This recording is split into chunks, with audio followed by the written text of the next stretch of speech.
Bueno, perdón. Bueno, pues en la primera ponencia vamos a tener como título Descubre cómo gestionar correctamente los equipos de climatización desinstalados y apostar por la economía circular a Ana Sillero, que es, que está, que es la persona responsable de la empresa Ecotic. Es licenciada en Ciencias Ambientales, máster en Gestión Ambiental y Sostenibilidad y máster en Agrobiología Ambiental. Eh, Sin mucho más, pues le paso la palabra a Ana para que nos pueda comenzar su ponencia. Gracias. Hola, buenos días. Vale, voy a compartir pantalla.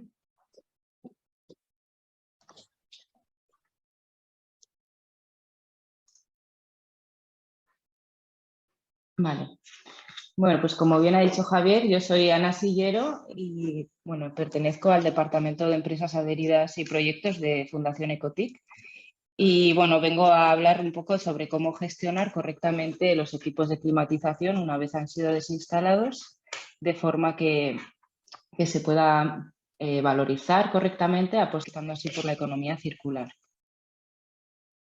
Bueno, el contenido de esta presentación, pues primero pasa por introducir un poco qué es la Fundación Ecotic y la importancia que tiene reciclar los aparatos de climatización o de aire acondicionado.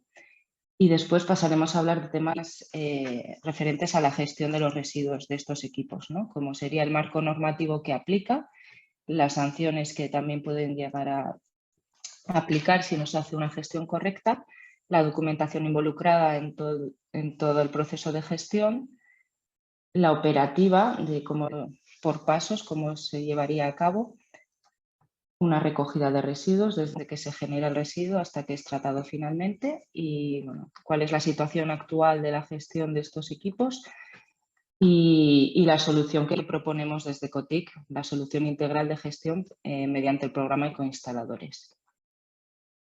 Bueno, pues Fundación Ecotic es un sistema colectivo de responsabilidad ampliada del productor que surge como necesidad de dar cumplimiento al Real Decreto de Residuos de Aparatos Eléctricos y Electrónicos y bueno, lo constituyeron las principales empresas de la electrónica de consumo para dar cumplimiento a este Real Decreto, como digo. Y bueno, las funciones de la Fundación serían la gestión de los sistemas de recogida, el tratamiento y el control de los residuos, realizar estudios e investigaciones sobre las recogidas, el tratamiento y el control de estos aparatos y la concienciación y promoción del conocimiento sobre los residuos de aparatos eléctricos y electrónicos mediante pues, la realización de campañas de concienciación, charlas como esta que estamos dando hoy.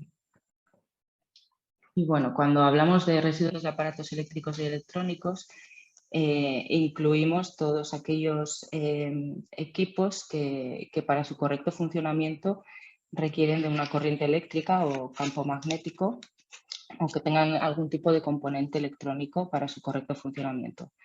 Y bueno, si bien esta charla está enfocada a los equipos de climatización, cuando hablamos de RAE incluimos todo tipo de aparato electrónico como pueden ser electrodomésticos de pequeño o gran tamaño, lámparas, incluso hoy en día pues los paneles fotovoltaicos. Bueno, estos son algunos de los ejemplos, ¿no? Vale. Fundación Ecotic estaría involucrada o forma parte de todo el ciclo desde que se genera un residuo hasta que es tratado en la planta destino, ¿no? Donde se va a valorizar. Estaría en contacto tanto con los productores, que son, como luego comentaré, quienes financian la gestión o el reciclaje de estos aparatos, las tiendas de distribución, con los usuarios, con los instaladores que llevan a cabo la instalación y desinstalación de estos equipos, con los transportistas autorizados que recogen este tipo de residuos y lo llevan a las plantas de reciclaje. Bueno, como dato decir que si bien hay otros sistemas colectivos de responsabilidad ampliada del productor, Fundación Ecotic sería quien más cuota de mercado tiene respecto a esta categoría de residuo y bueno, en 2021 tenía una cuota del 84% de mercado a nivel nacional, ¿vale? Esto supone que también tenemos más responsabilidades a la hora de alcanzar los objetivos de recogida que establece la normativa. Y bueno, la importancia de la correcta gestión, creo que hoy en día cada vez somos más conscientes todos del impacto ambiental que tienen los aparatos en general y la generación masiva de residuos, pero en concreto este tipo de aparatos pues tienen un potencial de contaminación muy elevado, por una parte, bueno, principalmente por los gases refrigerantes que contienen para su funcionamiento.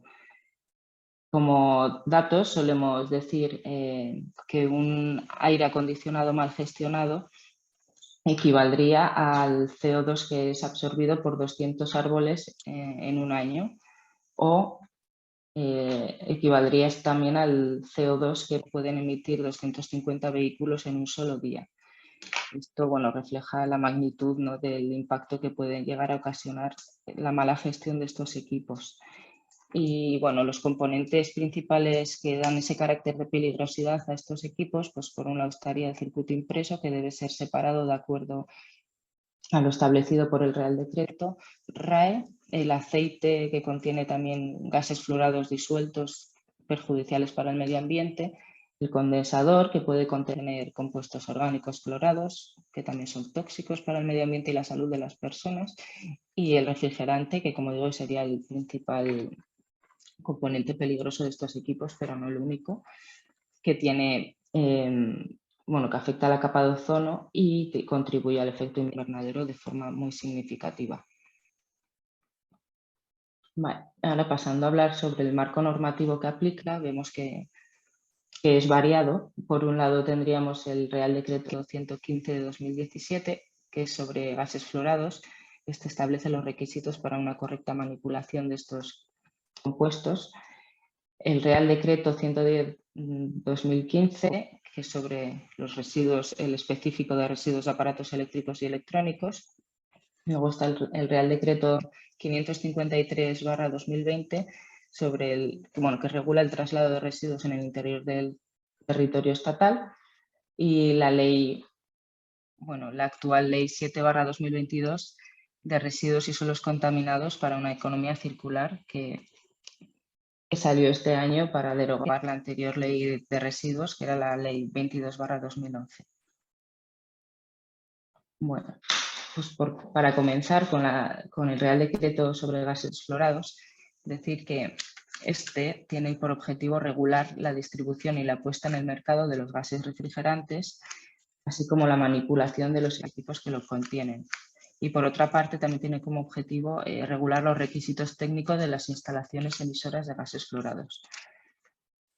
Se establece a raíz de los protocolos y los acuerdos europeos para prevenir para reducir el impacto de las actividades respecto al calentamiento global y al agotamiento de la capa de ozono. Se establece una disminución gradual de los compuestos que pueden ser empleados en la fabricación de nuevos aparatos. Inicialmente se focalizó en la eliminación de los compuestos que tenían poder de agotamiento de la capa de ozono, que son aquellos que contenían compuestos de cloro o bromo en su composición, para después centrarse más en los que tienen un potencial de efecto invernadero muy elevado. Y marcó de forma gradual una reducción del uso.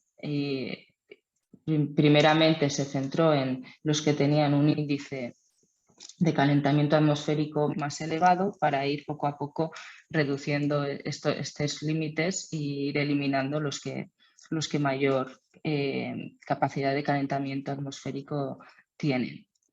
Y como vemos aquí, en 2020 deberían de haber desaparecido en la fabricación de nuevos equipos aquellos que tenían un potencial de calentamiento atmosférico superior a 2500. Esto es un indicador en base al poder de calentamiento del CO2, ¿vale? Que sería la unidad. Pues imaginemos que un compuesto, un refrigerante que tenga 2500 veces el poder de calentamiento del CO2. Para 2025 este límite se reduce hasta 750. Entonces, se deben eliminar del uso en estos equipos todos los gases que tengan un PCA superior a 750. Si bien se permite, hasta ahora se permite poder extraer de un equipo y utilizarlo en otro en tareas de mantenimiento o recarga de los aparatos, para 2030 esto tampoco estará permitido. Y vemos a mano derecha los principales gases comerciales que se han ido eliminando o que se van a ir eliminando de acuerdo a esta normativa. La idea es que poco a poco se vaya sustituyendo por compuestos o gases fluorados o compuestos menos dañinos, que tengan menos impacto en el cambio climático y, digamos, sustitutivos verdes, que también se llaman. Y aquí en esta tabla vemos los diferentes índices de PCA que tienen los gases refrigerantes más comunes que se han utilizado hasta ahora. Vale, el ámbito de aplicación de este Real Decreto, por un lado, estarían los agentes involucrados, que son las instalaciones potencialmente contaminadoras, los distribuidores de gases fluorados y equipos que los contienen, y los instaladores que manejan estos equipos.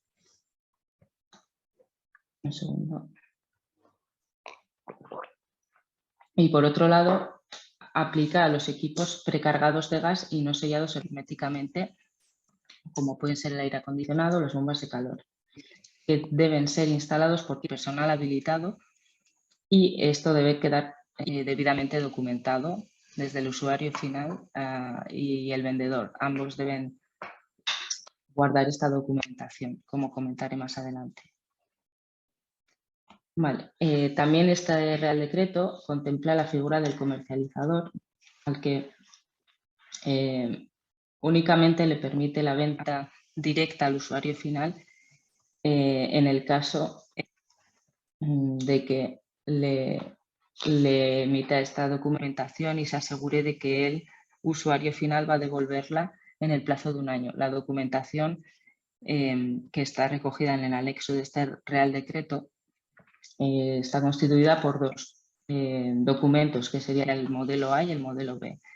En el modelo A aparece información sobre el equipo que se está comercializando, y en el documento denominado modelo B deberá aparecer la información relativa al instalador autorizado que lo ha instalado, ¿no? El usuario tiene de plazo un año para devolverlo, y si esto no sucede, la distribución tiene la obligación de informar a las autoridades competentes. Ambos deben archivar la documentación durante 5 años.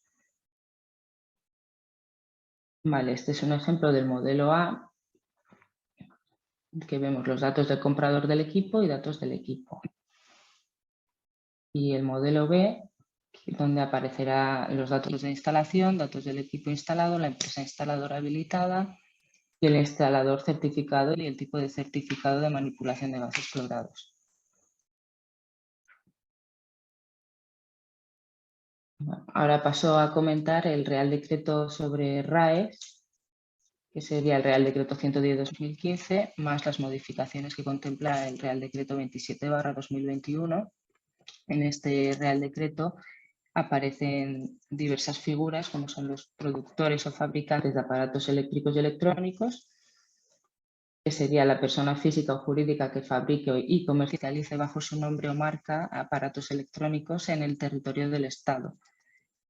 Los distribuidores, que sería la persona física o jurídica de la cadena de suministro que comercialice un aparato eléctrico y electrónico, y los instaladores, que sería el personal que monte o retire los equipos, ya sea de aire acondicionado, bombas de calor, radiadores, calderas, etc.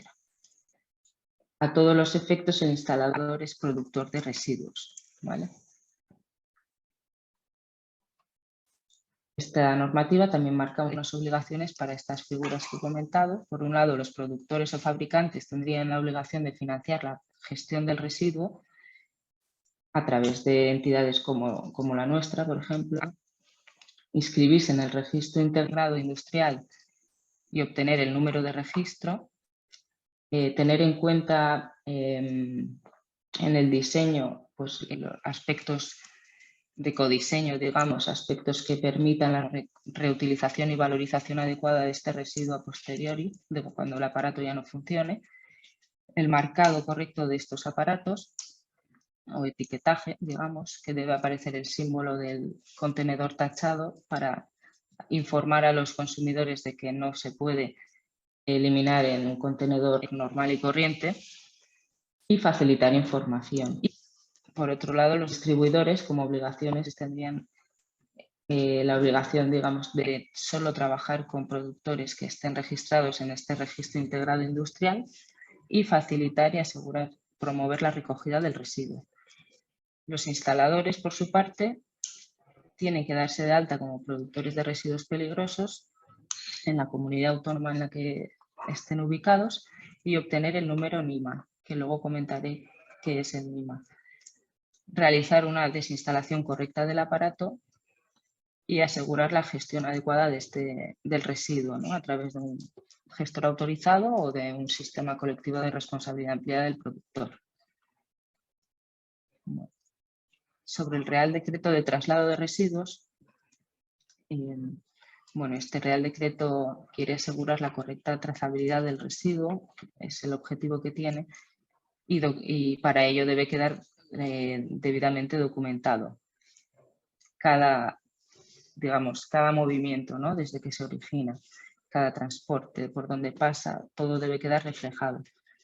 Y bueno, y las opciones de gestión y transporte que establece este Real Decreto para el instalador sería, como está en este esquema dibujado, el instalador podría transportar el aparato una vez lo ha desinstalado, o bien a su almacén, o bien a un punto limpio, siempre y cuando se lo acepten, porque no tienen por qué aceptarlo en un punto limpio, dado que está destinado al uso doméstico el punto limpio, pero si bien en algunos municipios sí que se les acepta, o bien a llevarlo hasta el punto de distribución donde lo ha adquirido, ¿no? A partir de ahí ya no podría mover este residuo a ningún otro lugar, no podría llevarlo directamente a la planta de tratamiento o a un gestor.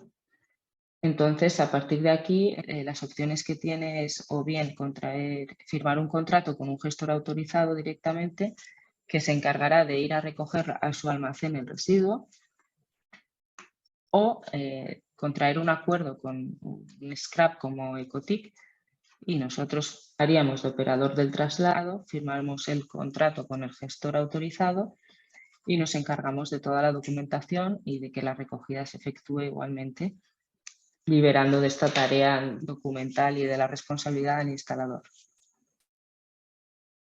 Bueno, como he comentado, este Real Decreto lo que busca es la trazabilidad del residuo, poder asegurarla en todas sus fases, ¿no? Desde que se genera el residuo y el instalador lo desinstala y en ese momento posee ese residuo, el transportista que lo va a mover hasta la planta de tratamiento, todos han de estar identificados con su propio código NIMA. El contrato de tratamiento de residuos que se debe firmar entre el operador del traslado y el gestor autorizado deberá contener información relativa al origen y al destino, identificándose mediante este código NIMA, la cantidad estimada de residuos a trasladar, anualmente, digamos, una estimación, y su identificación mediante la codificación LER, la identificación del residuo que acepta el gestor, ¿no? Y el código LER es el código de los residuos que viene en el listado europeo de residuos, están codificados mediante una numeración. Los que tienen un asterisco serían los que están considerados peligrosos y los que no, pues no son peligrosos. También debe contemplar la periodicidad estimada de los traslados y el tratamiento al que se va a someter en su destino final, digamos. Bueno, este contrato de tratamiento no tiene un formato oficial, digamos, y no hay que presentarlo a la administración, pero sí debe estar a disposición de esta para cuando ejerzan sus labores de vigilancia y control.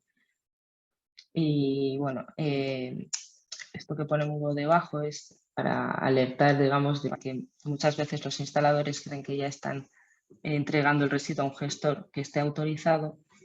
Espera un momento. Pero hay que tener cuidado porque las autorizaciones pueden ser específicas para el almacenamiento, para tratar para unas categorías de RAEs y no otras. Entonces, bueno, hay que tener un poco de cuidado para qué está autorizado, porque lo que exige la ley es que tengas un contrato de tratamiento con un gestor final que pueda tratar el residuo concreto que tú estás generando, ¿vale? Para ello hay unas codificaciones que vienen en la ley de residuos donde se pueden consultar. Y cuando tú vayas a firmar un contrato con un gestor, puedes pedirle que, bueno, deberás comprobar que está autorizado para estos códigos. Vale, la ley de residuos establece la obligación de darse de alta como productor de residuos, tanto si generas residuos peligrosos como si generas no peligrosos por encima de 1000 toneladas al año. Para ello, se realiza mediante el registro de productores de residuos a través de las plataformas electrónicas de cada comunidad autónoma, si bien luego esto se vuelca a la información a nivel nacional. Se tramita a nivel autonómico, pero luego tiene validez nacional. La información pasa al registro de producción y gestión de residuos y precisa del abono de una tasa en función de la comunidad autónoma en la que se lleve a cabo. Y una vez realizado este trámite, de alta como productor de residuos, obtiene el número de identificación medioambiental, ¿vale? Que está asociado al centro o origen, a la ubicación concreta de la instalación que genera el residuo. El número NIMA es un número de identificación medioambiental que está formado por 10 dígitos. Los 2 primeros están asociados a la INE y el resto lo asigna la comunidad autónoma a modo de contador. Y este código lo que permite es identificar inequívocamente el origen donde se va a generar el residuo, de forma que permite la trazabilidad del mismo. Se le requiere tanto a los productores del residuo como a los gestores, los transportistas, almacenamientos intermedios, etc. Y aparecerán los distintos NIMAs involucrados en el traslado y gestión de un residuo en el documento de identificación del residuo. Este documento es el que acompaña al residuo en su traslado. Siempre debe acompañar al residuo en su traslado, ¿vale? Bueno, como a modo de recordatorio, me gusta poner esta diapositiva porque en la ley de residuos se establece que los residuos peligrosos no se pueden almacenar más de 6 meses, ¿vale?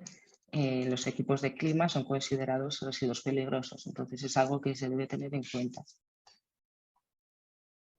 Y bueno, si bien en la anterior ley de residuos la responsabilidad del productor terminaba una vez hacía entrega de este equipo a un negociante o a una empresa autorizada para su tratamiento, en la nueva ley esto ha cambiado un poco porque ahora la responsabilidad no finaliza hasta que queda demostrado y documentado el tratamiento completo de este residuo, ¿vale?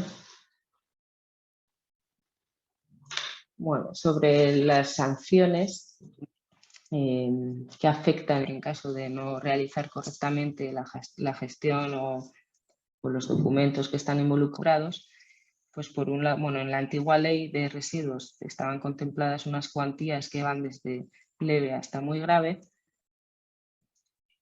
Si bien en la nueva ley se han incrementado estas sanciones, luego también podría afectar no solamente las que contempla esta ley de residuos, sino que también podrían afectar las de la ley 34/2007 sobre calidad del aire y protección de la atmósfera.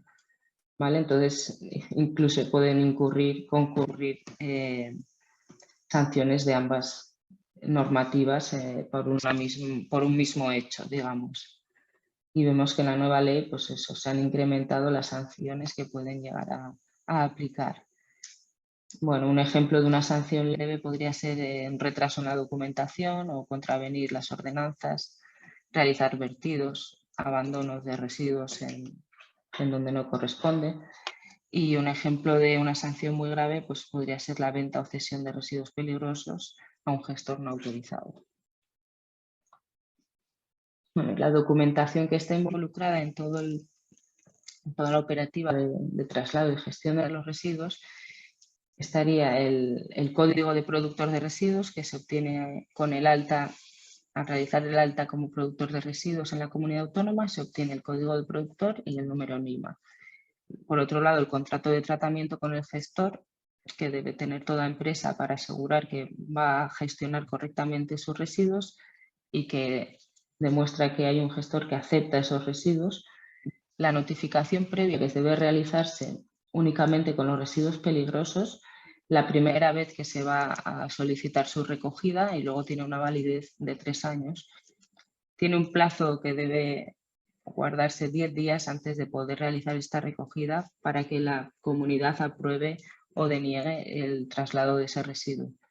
Y el documento de identificación, como he comentado antes, es el que acompaña siempre al residuo en su traslado desde el origen hasta el destino final. Aquí tengo un ejemplo de la comunicación previa de actividades productoras de residuos peligrosos. Donde ves que aparecen datos del interesado, datos del representante, del centro, de la actividad, etc. Luego esta tabla que he puesto es la clasificación europea de residuos LER-RAE, ¿vale? La que aplicaría específicamente a los residuos de aparatos eléctricos y electrónicos. Aquí vemos las 7 categorías de aparatos que contempla la normativa RAE y los diferentes códigos que aplica a cada categoría y a cada tipo de residuo de cada categoría. Pues vemos que los del aire acondicionado, que estarían en la fracción 1, tendríamos el que proviene de uso doméstico, tendría el código 200123/12 o si es de origen profesional sería 160211/12. ¿Vale? También aparece la peligrosidad y la operación de tratamiento que se prevé para este residuo. Pero vemos que hay muchos más residuos dentro de la denominación RAE. Vale, este es el contrato de tratamiento de residuos. Este es un ejemplo donde aparecería información de los datos que identifican al punto de origen, donde se genera el residuo, los datos del residuo, los diferentes residuos que puede generar este punto mediante la codificación LER y las cantidades estimadas anuales y luego los datos de identificación del destinatario, que aquí es donde aparecería la información relativa al operador y al gestor autorizado para que acepta estos residuos, ¿vale? Este es un ejemplo de una notificación previa de traslado que viene a reflejar también la misma información, datos generales de la notificación previa, información relativa al operador del traslado, información relativa al origen del traslado, al destino del traslado, el residuo que se traslada y los tratamientos posteriores que se contemplan para este residuo. Y este es un ejemplo del documento de identificación del residuo donde aparece, los campos son los mismos que en la notificación previa, menos algunos que no aparecen. Aquí tendríamos la información relativa al operador del traslado, al origen del traslado y al destino final del traslado.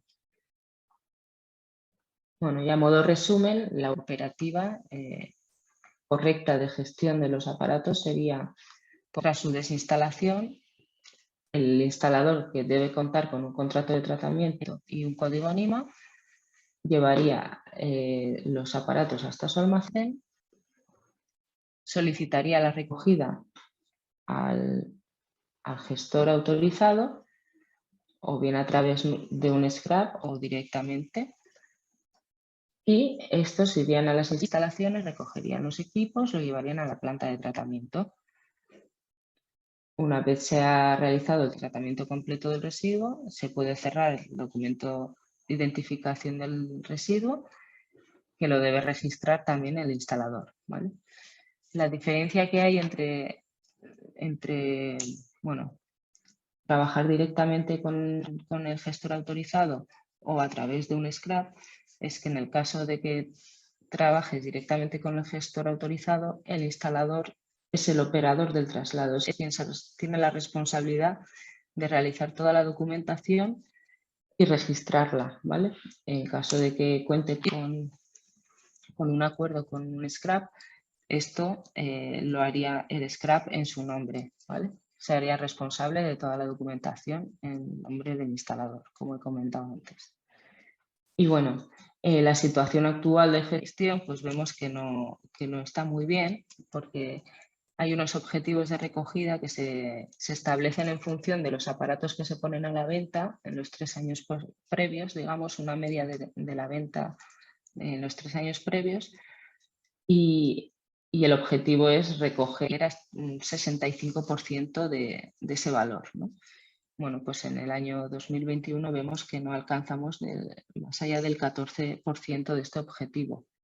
Entonces hay mucho margen de mejora y por ello estas campañas para concienciar a los instaladores de que hay que hacer las cosas correctamente y bueno, que todos tenemos responsabilidad en esto. ¿Y con quién podemos gestionar los residuos? Pues bueno, como he comentado, nosotros ofrecemos el programa Ecoinstaladores, al que ya hay más de 800 empresas afiliadas, y lo que ofrecemos es la recogida a coste cero de los residuos de aparatos eléctricos y electrónicos, la compensación económica por equipos completos de aire acondicionado, el reciclaje de residuos con todas las garantías medioambientales a través de transportistas y plantas de tratamiento autorizadas y el control de trazabilidad del residuo a través de nuestra plataforma informática para asegurar que siempre vais a tener la documentación accesible en caso de que se os solicite. También ayudamos en la tramitación de la documentación legal de transporte, apoyamos en la tramitación del NIMA. Tramitamos el contrato de tratamiento con el gestor autorizado y asesoramos a nivel legal sobre las obligaciones que tienen los instaladores en la gestión de los residuos. Por ello creemos que es conveniente que todos puedan beneficiarse de estos servicios, protegiendo al medio ambiente, obteniendo una compensación y acreditándose como un instalador que realiza buenas prácticas, como un profesional que cuida el medio ambiente o por lo menos está concienciado en ello. Muchas gracias por vuestra atención y bueno, si tenéis alguna duda, alguna consulta, trataré de dar respuesta. Gracias. Muchas gracias, Ana. Vamos con las preguntas que hemos recabado a través del chat. La primera de ellas es ¿qué información necesito para tramitar el alta como productor de residuos y obtener el NIMA? Vale, sí, y bueno, que más o menos lo he mostrado antes un ejemplo, ¿no? Pero la información es la que es propia de la empresa, digamos, ¿no? Los datos del centro, las actividades que generan residuos en esa empresa, identificar correctamente qué residuos va a generar, el código CNAE para identificar correctamente la actividad de ese centro y una breve descripción de la actividad, los procesos generadores de residuos y las cantidades que se estiman que se van a generar, que no tienen que ser muy fieles al dato exacto, pero bueno, se pide una estimación. Y luego, como datos anexos, se puede llegar a pedir, depende de la comunidad, pero el abono de la tasa y a veces piden pequeños croquis o mapas de situación de la empresa, ¿no? Dónde vas a almacenar los residuos, dónde está ubicada la empresa y demás. Entonces, bueno, más o menos esos son los datos que te pueden requerir a la hora de realizar este trámite. Muy bien, muchas gracias. Alguna otra pregunta tenemos también que nos dice, anteriormente llevaba los residuos directamente a la planta de tratamiento. ¿Puedo seguir haciéndolo? Vale, pues legalmente no, porque con el Real Decreto 553/2020 esto no se permite, ¿vale? Por eso muchas veces crea confusión. Dicen, ¿por qué puedo llevar el residuo hasta mi instalación, pero no lo puedo llevar hasta la planta de tratamiento? Bueno, pues hasta la instalación tuya propia, al almacén, se considera que es acopio del material de trabajo, y una vez está en tu instalación es cuando adquiere la consideración de residuo. Y aquí es cuando le empieza a aplicar el Real Decreto de Traslado de Residuos, en el que establece que solo un transportista autorizado lo puede llevar hasta la planta de tratamiento. Es por ello que no se puede entregar directamente al gestor. Vale. De acuerdo, muchas gracias. Venía otra pregunta que, claro, nos decía que va referida o continuación a esta, que decía, en el caso de trasladar los residuos o refrigerantes vírgenes en una furgoneta en una empresa instaladora, ¿esta debe tener ventilación? ¿Debo cumplir con otro requisito? Sí, claro, pues debes estar autorizado para transportar ese tipo de residuos, que no se puede transportar, o sea, incluso el que transporta el aparato está autorizado para transportar un equipo de aire acondicionado, necesita una autorización extra para poder transportar las botellas de gas refrigerante, y debe cumplir unas condiciones, entiendo, que establece en la manipulación de gases y transporte especiales para este tipo de residuo. Gracias. Luego también nos hablan que como instalador uno tiene obligación de darse de alta como productor de residuos peligrosos y como transportista de estos residuos peligrosos también, por lo que estoy viendo, ¿no? En ambas partes, que es otra de las preguntas que van así seguidas a la anterior. Tenía que estar tanto como transportista como instalador para el tema de los residuos peligrosos. Que si el transportista tiene que también darse de alta como productor, me preguntas. No, que hablan de como productor, como siendo instalador, se tiene que dar de alta como productor de residuos, sí. ¿vale? Que sería la pregunta, porque la otra parte de la pregunta es que como transportista también tendría, que es la que nos has contestado anteriormente, ¿vale? Bueno, el transportista tiene que identificarse con un código NIMA, pero el que tiene que darse de alta como productor del residuo es el origen. Es el instalador. El instalador, sí. Vale, de acuerdo. Y luego, ya para finalizar, nos dicen, el propietario de la instalación no participa en la responsabilidad de la recuperación de residuos. Si se deja solo en manos del instalador, ¿o es también partícipe de esa responsabilidad? Bueno, en el momento que tú estás sustituyendo un equipo por el otro, te estás llevando este residuo, eres responsable como poseedor del residuo en ese momento. En la instalación en sí no tiene la responsabilidad entiendo que sobre ese residuo, porque se lo lleva el instalador, que es quien está autorizado para desinstalarlo. Para hacer, sí, que es el manipulador de ese residuo, el que puede tener la posibilidad. Vale, de acuerdo. Pues por la parte aquí del chat y nuestra, en principio no tenemos más dudas o preguntas. Muchas gracias por... Javier, disculpa, sí. me pedían si podíais volver a poner los datos de Ecotic para tener vuestro contacto. Sí, y si queréis dejo mi correo en el chat también, porque los datos de contacto no son los míos en concreto. Entonces luego en el chat dejaré mi correo y mi teléfono por si queréis contactar directamente conmigo. Se ven, ¿no? Sí. Perfectamente, gracias. Vale. Cuando me digáis lo quito, ¿eh? De todas formas, las grabaciones van a estar disponibles, ¿no, Feliz? Sí, eso es. Pues esta parte, si no se corta, se quedará ahí registrada también. Vale. Muy bien, muchas gracias, Ana, por todo. A vosotros. He ido un poco más rápido, parece, de lo estimado. Bueno, no pasa nada. Hasta ahora.